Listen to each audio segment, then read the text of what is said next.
Hi, I'm Dave Troll with the Troll Gallery, a custom furniture shop in St. Petersburg, Florida, and I'm going to talk to you about woodworking benches.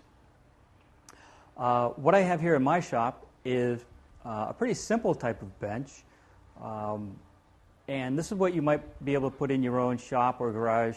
Kind of simple to make, it's very durable, and it gives you a lot of space to work with.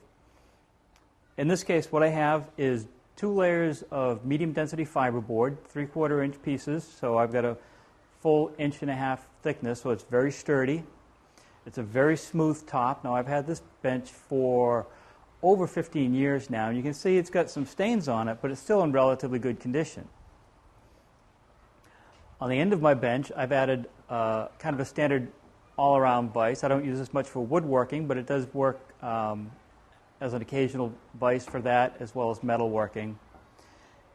And in this case, I've got my bench mounted on a couple of cabinets, so I've got some storage built in, as well as some storage underneath for some of my larger tools. I personally am also working on more of a woodworking bench, which is more of a freestanding piece of equipment. You'll generally see 2 vices on it, a shoulder vise and an end vise.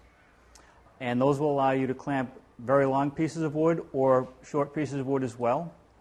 Again, the piece I'm working on has storage built in. Some of them have an open base underneath. And either one works well. I just prefer the extra storage in mine. And what you'll see on a lot of high-end benches is either a solid maple top or a solid beech top. Something that's very durable, very stable, and will take years of, I don't want to use the term abuse, but years of working on it, and it's fairly easy to maintain a good stable top. That's some information on woodworking benches. I'm Dave Troll with the Troll Gallery, the fine art of furniture making.